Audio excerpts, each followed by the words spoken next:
না, পুলিশ বা প্রশাসনকে ভ্রুক্ষেপ করে না ওরা। ওদের অনেকের দাবি ওরা নাকি ভোট ব্যাংক, তাই ওদের বিরুদ্ধে কোনো ব্যবস্থা নিতেও নাকি 10 বার ভাবনা চিন্তা করে শাসক। কিন্তু ওদের দাপটে অতিষ্ঠ আমজনতা। এই চীনা ভাইরাসের দাপটে সবসময় আতঙ্কে থাকেন পথচারীরা।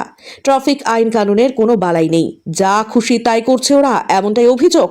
হ্যাঁ, ঠিক ধরেছেন, আমরা চীনা ভাইরাস টোটোর কথাই বলছি, যা নিয়ন্ত্রণ করতে হিমশিম খাচ্ছে প্রশাসন। প্রতিদিন শহরে গ্রামে বিক্রি হচ্ছে এই চীনা ভাইরাস। প্রশাসন নানা নিয়ম কানুন করলেও নানান ফাঁক বের করে এই গাড়ি বিক্রি হচ্ছে শহরে ও গ্রামে গঞ্জে।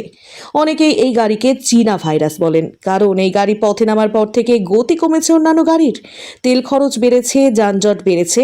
এই গাড়ি প্রাকৃতিক দূষণ না ছড়ালেও এই গাড়ির ফলে হওয়া যানজট এবং গাড়ির গতি কমায় অন্য গাড়ি থেকে বাড়ছে দূষণ।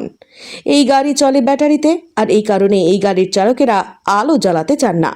চালকদের দাবি, সামনে এবং পেছনে আলো জ্বালিয়ে রাখলে ব্যাটারি তাড়াতাড়ি খরচ হয়। ব্যাটারি বাঁচাতে ফ্রন্ট লাইট বা রিয়ার লাইট কোনোটাই বেশিরভাগ ক্ষেত্রে ব্যবহার করেন না অধিকাংশ টোটো চালকেরা।